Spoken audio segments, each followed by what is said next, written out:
Hi everyone, Jake from MowBot here. So today I'm going to be showing you how you can change your skid plate on your Husqvarna Automower.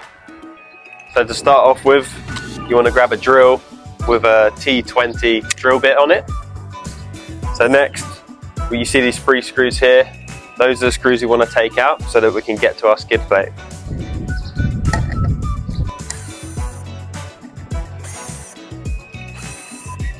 So after we've taken our screws out, we can then take our bearing cover off and our skid plate.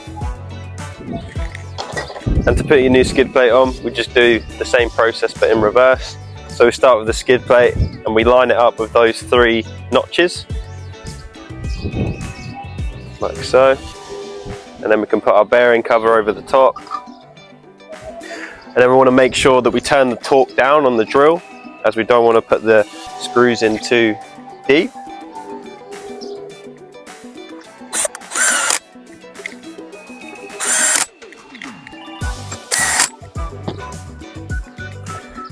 And that's how you change your skid plate on your Husqvarna Automower.